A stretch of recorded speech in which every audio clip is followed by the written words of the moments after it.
Voilà frères et sœurs, vous qui nous suivez, le Congo changeait, l'histoire changeait. On nous parle de tout le monde, des politiciens, des Bemba qui venaient d'être libérés. On nous parle de Martin Fayoulou, on nous parle de tous les politiciens. Les gens jusque-là continuent à nous demander, mais pourquoi le silence? Côté il y a Mwandaseni. Alors, qui me dit, à ce moment-là, le silence est côté, à côté il y a Mwandaseni. Comme d'habitude, j'ai eu à dialoguer selon Requête Nabino avec gentleman dans les seigneurs, Otozane Awa, qui peut embêter l'eau, Oyo, Alingi a fait sur moi d'éclaircissement. Alingi a fait ma campagne sociale, mais Alingi a banda, pour appeler sa mission, où est mon enseignant, pourquoi ne dit rien, quand le Congo tend vers les changements, et moi, nous Congolais, qu'est-ce qui se passe exactement? Gentleman dans les seigneurs, bonjour. Bonjour, monsieur Damien. Vraiment, je suis très heureux aujourd'hui de vous recevoir ici, dans ce restaurant Buffet Chinese, ici à Manchester. On est là pour développer les problèmes. Il y a les mois d'enseignants, la silence et l'amour des Congolais. Qu'est-ce qu'il y a à dire à tout le monde qui nous écoute? Où il y a l'évolution de la situation à Congo, où il y a Jean-Pierre Abimi, Aza Koluba, Congolais, il y a changement au Congo, mais il y a des pourquoi ce silence? Qu'est-ce qui se passe? À vous la parole. Merci beaucoup, M. Damien. Notre émission, comme je le dis toujours, que nous sommes bilingues, polylingues même, puisque nous parlons lingala, nous parlons anglais ici en Angleterre, et puis nous sommes francophones, alors nous avons aussi nos langues maternelles. Donc je préférerais aujourd'hui parler en lingala, donc la langue dont tout le monde peut m'écouter, la langue dont tout le monde comprend. Donc si je parle en français, il y aura seulement peu de gens, ou si je parle en anglais, il y aura seulement peu de gens qui peuvent me comprendre réellement. Donc aujourd'hui, je me suis décidé de parler en lingala. Ok. Bona ne mwandansemi, mkulu wa moyo. Grand prêtre, grand esprit. Mavouemba aussi. Kana benga kae musuna bakisa kombo mususu kona muntu wa mpipita muntu wa ngito. Donc le mwandansemi est vivant. Donc bamsuba so spéculer que où est-il akufa bamsuba molo bana akufa nyonso na pona basisiteye pa yazali abima na makasi non. C'est un grand sage. À travers un sage pe misusu. C'est comme les sages comme. Alors après ça qui m'a d'ordre 2 fois le 7 août. Congo va respecter qui yango kasi bikolo mususu va respecter qui yango te. Alors ezali pour ngai ezali quelque chose ya déception pour na continuer ko la RDC oye mwana mboka azoko ko bundela mboka azo salela kaka article 63 64 je crois article 64. Alors après cette date les Congolais ben na combattant mususu ba ko ngolo non comment il faut appeler sa date. Est-ce que sur le mobile il va attaquer, il faut payer sa date? Mais vraiment, nous avons une génération, qui la communauté, dans la société congolaise. Puisque, par exemple, si vous avez un peu si vous avez un peu de baninga, tout le monde a un tout le monde a il y a un quartier qui a yona yo bonsoir na ratro yo ko kundana papula ko chaze mabele koto oya ko papula comme ça au bana papoli bundi oya ko gagner batombo loko kone balbiyo bandale loko ban lokola yo gagner poli yo poli banda ko tosa bandale loko oya beti yo alors banda mkulona bo ko ba camarade pour monsieur zala ko salema ko pesa même date que no tukutana jour bo esika bo tukena ngomba ya intel to ndo kumela kuna poso bundeli a mutako au atoya o kapola biso voir même ba combat ba boxe ba combat professionnel ba pesa ka date en avance Mubundi ya solo apesa ka date pour vous bêter un peu plus que matin mutavandi kabo kisimo beti halali wana ba yuma nde ba basala ba bazani makasi mais muta makasi comme le monde entier il est très fort muta makasi nyo ça peut sa date comme ça mungu na pe adversaire à se préparer dans mokolo wana comme ça soki na beti batu ba biki non ngana plus fort que ye mais soki na yeka na beti brusquement batu ba loki ah ko wana sala ki brusquement ayeba kité à se préparer kité donc on a quoi on a ngana pe sa clarté wana alors les alités au batu basolo bakeno ne moi na tina ko fa aza vivant azota la nanu ba makambo azota la stratégie ndenge na ko bimela makambo nya ko sala plan ina sana ngo yemo kwa ye. Merci beaucoup. La ligne de cette introduction, à la confiance, il sait s'équiper à Zali, moto à Zali sage, à Zala Maïe de Ming, à Zala Baïdé, comment à ça la situation au Zala en Congo. Mais ce qui est par exemple, parce que tu vois la population aussi, à Damas, mais tout le monde est appelé à Saki Bosso, au monde basali attaque, tout le monde dit bien sûr il y a eu des résultats, tout le monde qui résultats vraiment la victime bazalaki, il y a eu des désordres. Mais pourquoi ceux qui attaquent on est salami après silence c'est bon boycott il n'y a rien. Est-ce qu'il n'est pas préférable sauf vraiment intention ça pendant qu'il y a aussi un changement, sauf dans la stratégie là yo. Stratégie il y a des mandations les armes pour sauter et cause il y a pour les sauter.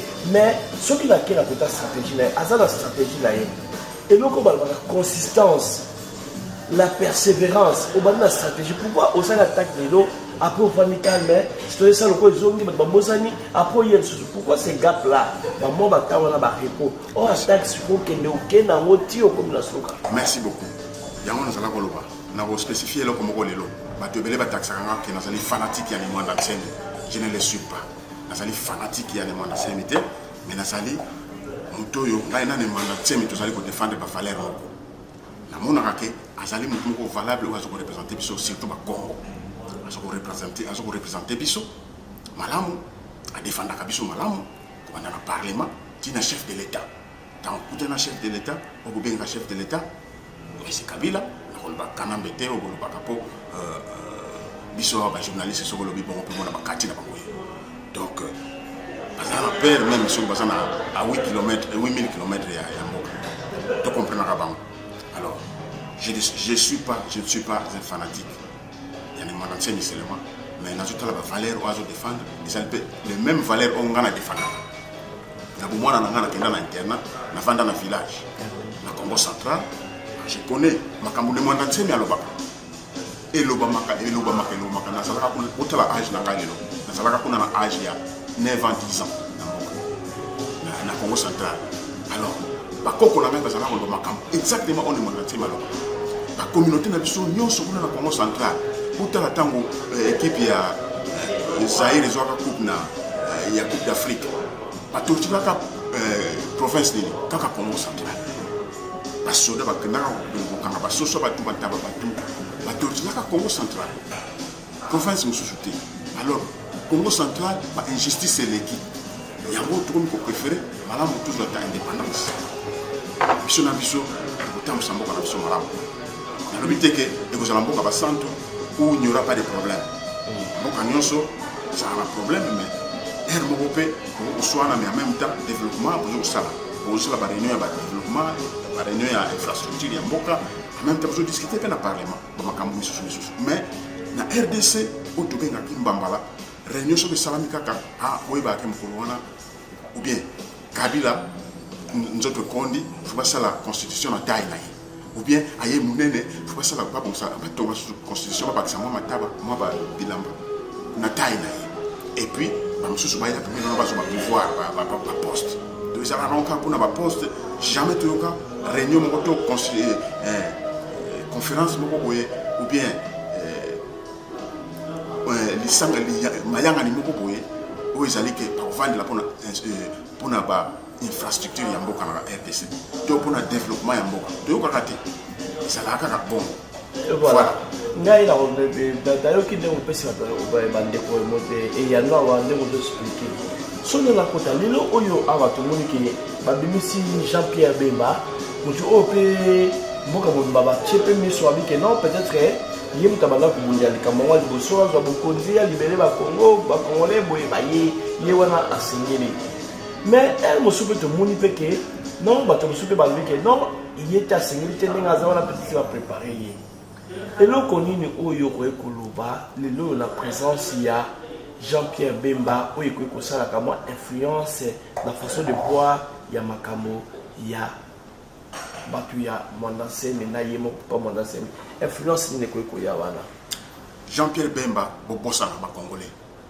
il a accepté l'inacceptable soka salaka politicien solo ya kimia mbele mokola a déserta mbele mokola démissionner na politique na scène politique ya congolais scène politique congolaise ya wana mais qu'est-ce qu'il a fait andima ko nous vice-président na ba couloir ya power c'est-à-dire azala ko sala na Kabila esika moko na kingi engambe na ye wana peut-être surtout quand ça qu'un jour au Kanga Kabila ta niembesi to ka non Kabila il n'est plus pour Jean-Pierre Bemba akanga ki niembesi na couloir ya pouvoir ya sala ya moto donc baza ba master même denga kota boloko wana za buzoba na ye alors ils en ont pris un exemple pour on a bengi na buzoba ils en ont monsulté surtout le pakabon buzoba. Donc, thank you very much.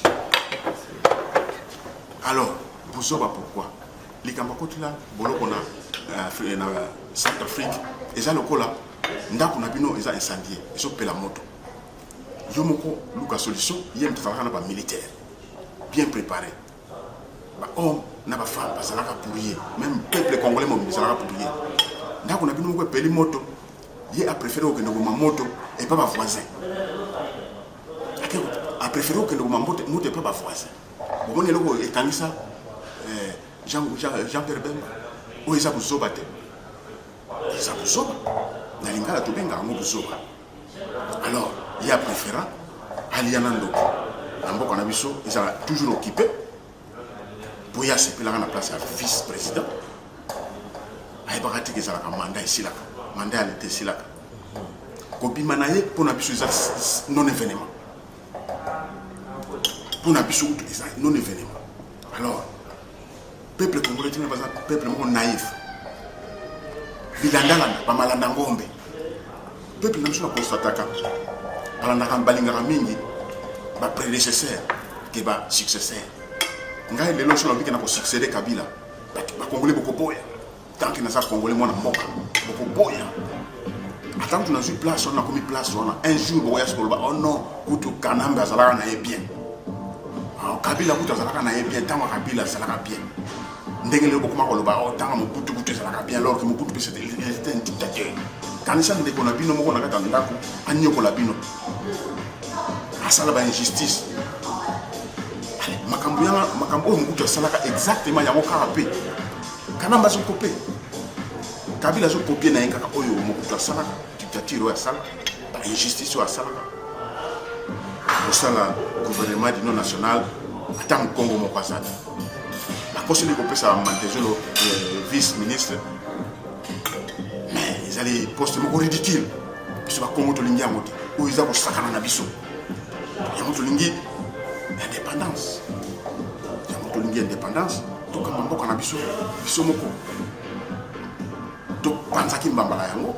Ceux qui continuent puisque quand on a vu sur la loi, bien que ça va pas never na biso, mais ça trop corrompu. Angala, c'est la même chose. Soit il va on de bazo kambalelo. La révision va dès qu'il va pas ça sur que wa za mwana na bango. Le ba ko dénoncer mukeme. C'est trop tard. Donc ba erreur ya mona bikolo o sala biso ba ko on a sala erreur à bongo. Donc ma ko on a biso ba ko za na propre. Mais moi dans ces mais un politicien propre. Même propre. Ma beaucoup on a un estime makilata. Nana yiba pété. Et puis ça a soifé à pouvoir. Ce qui est comme pouvoir est à pour rabattre ça compétent. On va ça travailler là. Et ça pour notre tribalisme. Nous ba Congo ça va tribaliste. Ça va rendre ba rendre que yamba bino na Congo central. Congo central Kinshasa ezalaka ville capitale ya Congo central. Mais to yamba bino nyonso. To fanda kana bino en harmonie. Mais puis nous sommes comme ça le même.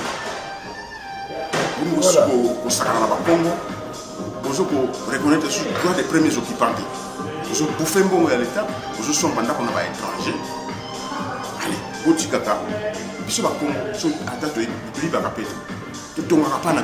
la ville, nous sommes dans la Congo centrale. Nous sommes dans la Congo centrale. Les colonisateurs, tant que nous sommes dans la Belge,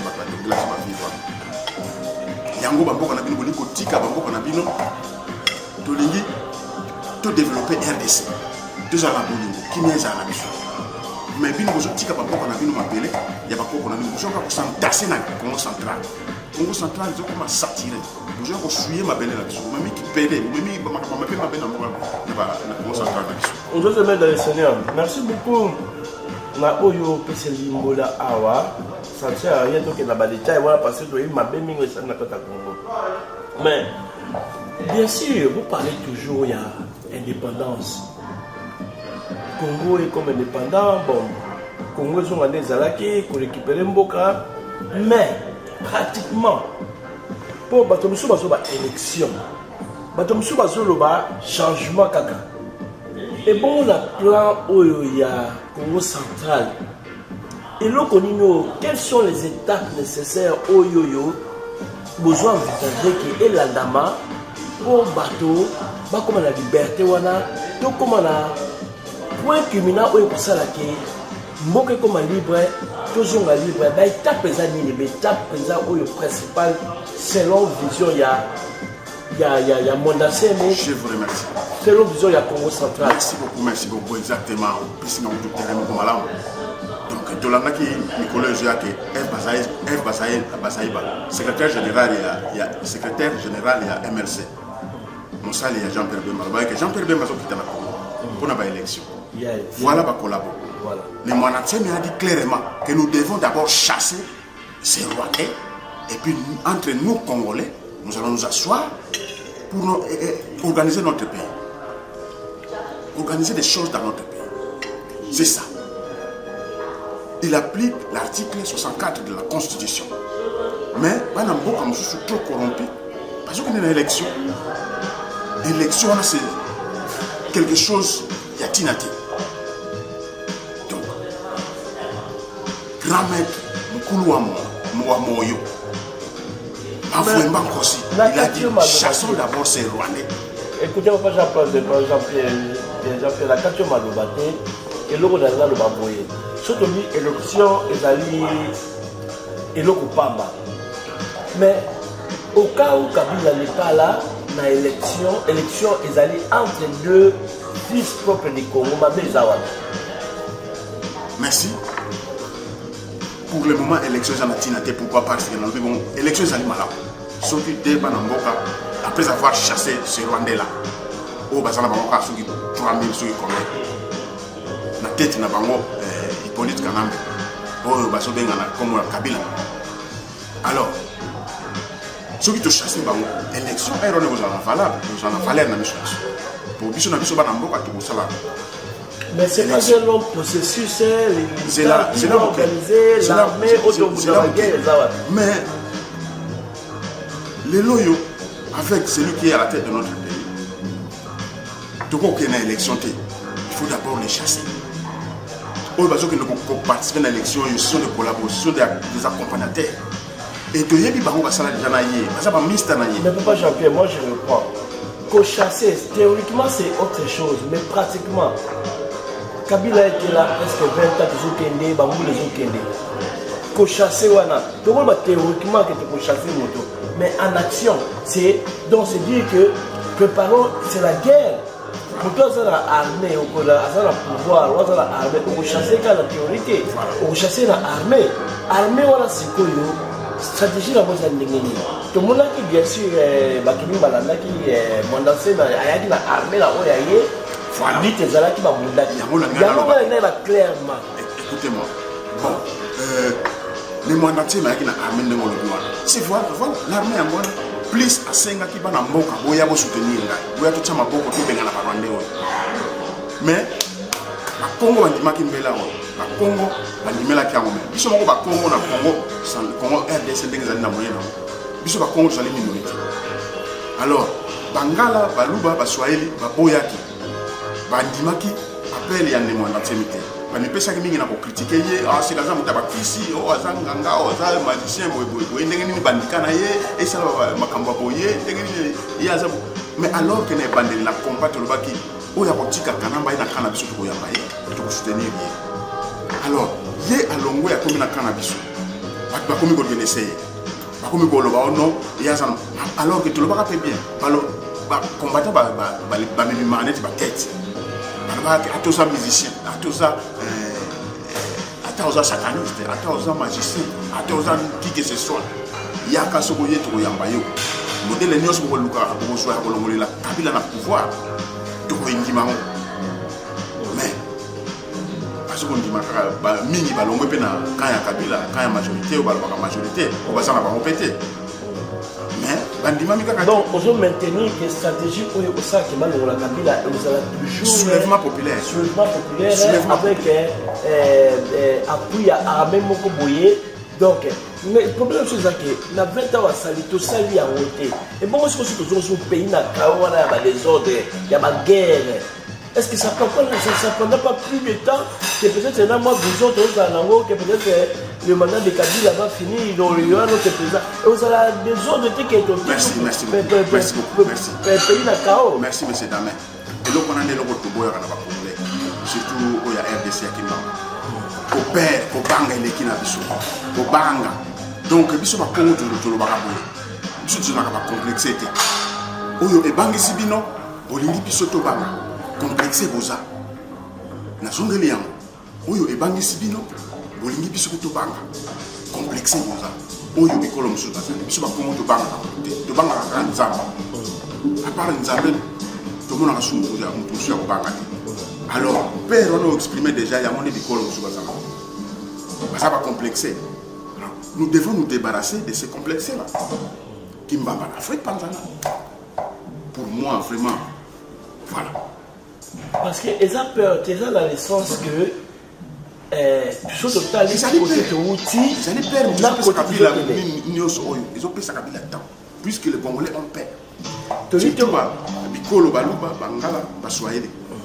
Ils ont préféré travailler. Et puis, bande ko bazo travailler na bango baye abazo ya bazo bomba bango bazo accommoder bango bazo berger bango ils sont contents. Voilà. Et bon aussi parce que quand toujours temps là vers la fin il y a un message qui dans le lopo pesa bato awa et là on a tout le monde comme calendrier pratiquement qu'est-ce que vous envisagez mais et là on a tout nos sikoyo au côté qu'on inclut dans les jours à venir. Quel est le jour le plus important dans le calendrier? Quelle est l'action principale pour le Congo central ils ont envisagé avant de commencer l'élection parce que bon, dans l'élection parce que vous n'êtes pas parti prenant des élections. Quel est le grand moment que le Congo central et le chef spirituel Monassemé envisagent? Voilà, a bien dit que nous devons d'abord chasser, s'éloigner. Après, entre nous Congolais, nous allons réorganiser les choses dans notre pays. C'est tout. Alors, nous avons dit que nous avons dit que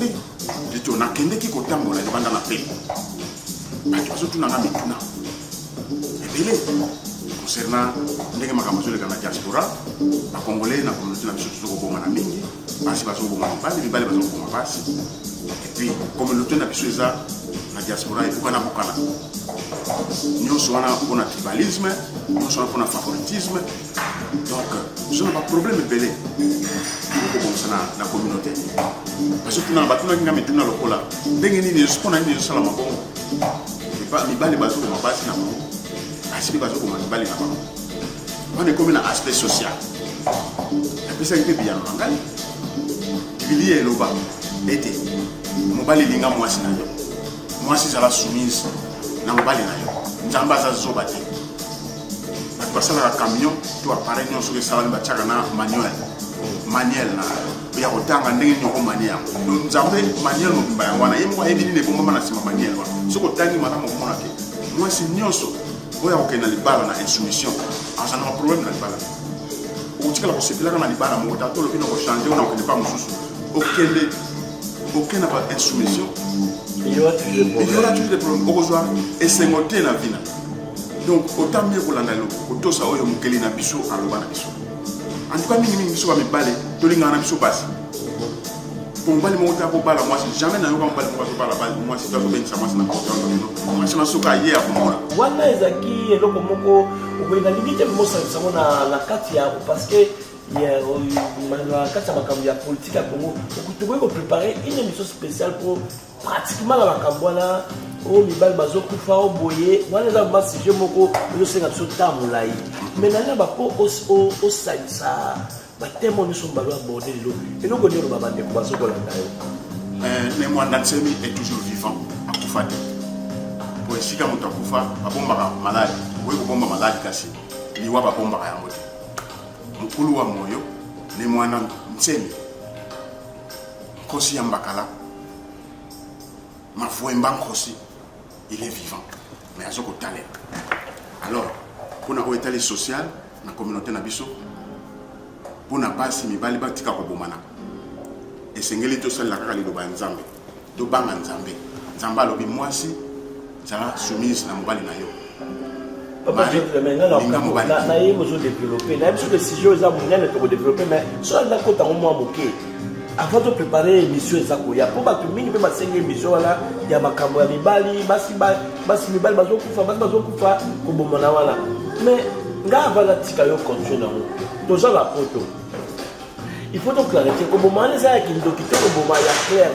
pour la poto soki bomi mutu na poison bakokanga yo po mungela koyeba mutola kufuna poison biloko alia ki ba oyebe mutaki wapi mais to moni mutu mote bakangie comment to ko juger que mutabomi mutu eza sikoyo kaka nde toloba na so matongi tokobomana eza na ndenge ya spirituel. À vous la parole. Merci beaucoup. Alors kobomana tant toujours luka pourquoi bandeko na biso bakufi bandeko na biso bakundami nde balobaki bapolisier bayaka toujours na retard ambulance yaka toujours na retard donc oyo nga nazopesa eza prévention eza solution tout continuer pour le pratique na to social c'est mo bakufaki isala masusu teko le na mona na France kuna ndeko junior yena mwasi na ye on ne sait pas nyoni le kaki tam so ba bale ba ndoko ba ta koloka ba ye atterrissage Saint-Esprit beti ba kwei baba mais tu m'as lobby kaka non mbali kaka ba surtout ba si na ma commentaire mona pourquoi mbali tant ba ko comprendre que mbali a profiter ba mo pona ba on fallait ka mbali a kufa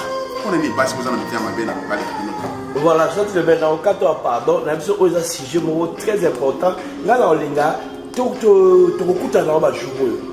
Et vous allez, sur l'accord, il y a Manchester Congo, Nayo Gas Nabiso, tout le monde a border sujet où ils étaient pour moi, introduire à Roboye. La minute où et vous mettez ça va te mettre, mais tout ça, la tente malheureusement, tout aborder. Moi, je suis un gentleman dans le Seigneur. Retenons-nous. Retenons-nous. Conseil d'engagement basé dans la Bible. Retenons-nous pour te communiquer sur la Bible. Voilà, on commence à temps. Tu peux aborder aspect à sujet. On a au niveau Didier et monsieur Pabanani, Nabato au Baladio, au niveau de Samouma Soukanini, pour te conclure là. Mon amour est Soukate, parce que pour aller loin, que Dieu vous bénisse. Je vous aime tant. RDC, tu as un longo. Tu fais un amour, na bolingo. C'est considéré. Nous Congo Muluba, nous allons en Swahili, tout ça n'a pas mot. Les RDC au Tambola. Mais ceux qui, vous allez nous qui collaborent. Nous allons nous Luba. Attends à ça et bazo Bouma. Mais bazo ça va défiler la bisika du Premier ministre. Au salut la nani, mon père. C'est regrettable. Alors, tout le monde a demandé, c'est nous à l'habitude, tout ce que l'on a nous moque. C'est-à-dire, chassons d'abord les Rwandais. Après, si ma mission va Congolais, l'élection à la Sikoya, vous allez valable. On dit ma mission. Moi, je vais gagner tout le monde. Mais va défiler, va ventir, va bemba, va sala. Bemba, on va être bangala, on va jouer au boy déjà. Boké, tu vois, à l'obag déjà boy. Va jouer au boy, bemba, mingizara, bangala, pek. C'est gazan mauvais. Il y a des familles bemba, la business. Pas dans la politique. Papa, je te réponds. Il était businessman. Non, des émissions, tu as dit, il y a particulier à Bemba. Parce que la politique à commencer. Voilà. Politique aérienne, ce sont des politiques aériennes. Ils sont pas en opposition, ils sont pas au pouvoir. Ce sont des politiques aériennes. Voilà, chers frères et sœurs, merci beaucoup mon compagnon de gentlemen dans les Seigneurs. Il est temps pour se pulmoner, la carte. Donc, ça, c'est pas la dernière fois. Que j'ai bénéficié de l'autre préparé, mais comme on bénéficie social, où il y a un poison, mais il y a un poison, il y a un problème, la communauté va poser là. Il y a déjà une introduction là.